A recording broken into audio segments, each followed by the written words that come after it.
Well, good afternoon. It's Friday here in Hingham, and that means that it's time for the weekly video. And this past week, we had a pretty interesting discussion on self-awareness and confidence. You know, as you could see from many of the comments that were made, uh, many of you have really been doing an excellent job over the last few weeks looking inside. Now, looking inside is not an easy thing to do. It's for many of us, we're afraid to look inside because who knows what we will see once we look inside. I've made a couple of comments that some of you didn't quite understand, and I thought it'd be useful for me to reiterate them. And I talked about looking inside without evaluating. And you said, well, gee, how can you look inside not evaluating?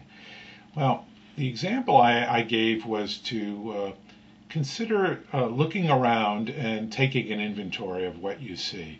What do you see is your assets, and what do you see is uh, what you think might not be as good as you might like them.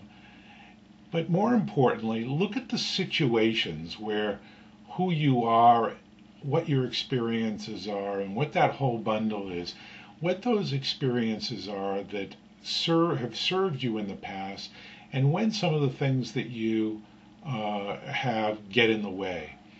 And if you can become aware of when they start to get in the way, you can start mitigating and pulling back on some of the instincts that we have. You know, I think I might have mentioned I was a mathematician as an undergrad, and I love to take step by step to problem solve.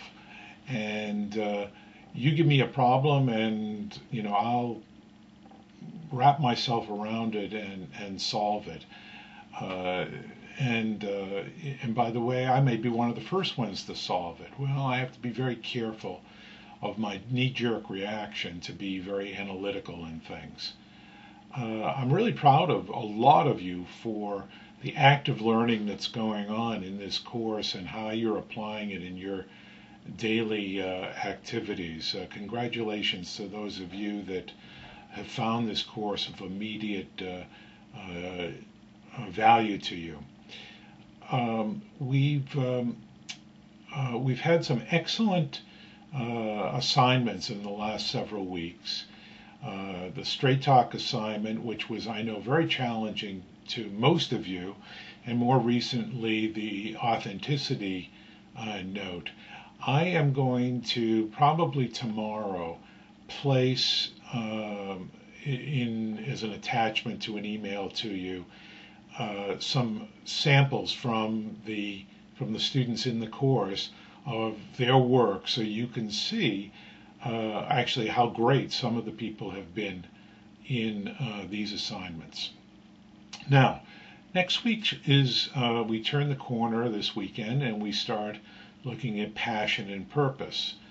And I want to draw attention that I have again changed the original syllabus based on how I think the course is going. So the original syllabus is out of date. The descriptions on Blackboard are current. So there's a new set of discussion topics and there's a new assignment. The assignment actually is a pretty interesting one. I'm going to ask you to go out and talk to 3 to 5 people and ask them about their purpose, and then report back an assignment on that.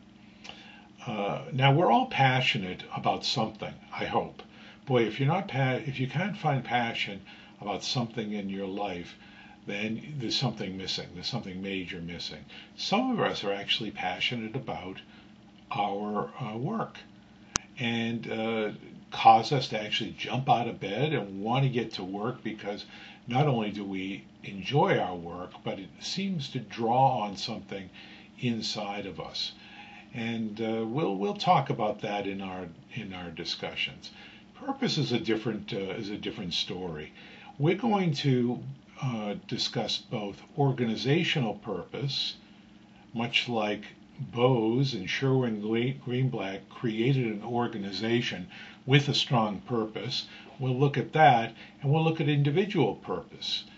Now, most of us early in our careers and as young and even middle-aged adults are so consumed with so many other things, purpose is further down the list.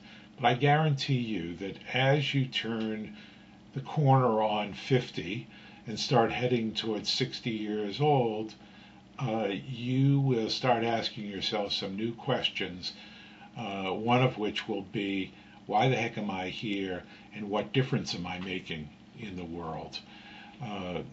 My guess is at some point your parents may have ventured into that territory.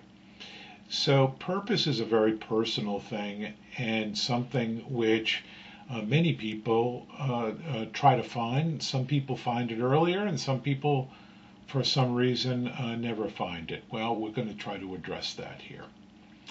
Let me close with a couple of comments about deadlines.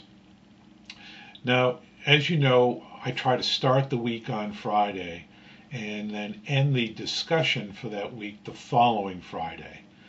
On Saturday morning, I print off all the discussions, read through them, and grade them. And then on Sunday is when the assignments are due. So you actually have 9 days to do assignments, 7 days to participate in discussions.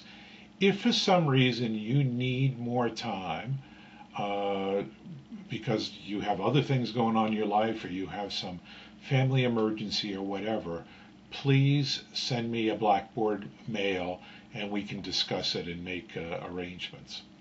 Well, listen, good luck. We are moving to week 7, which is the halfway point of this course, and I will talk to you next Friday.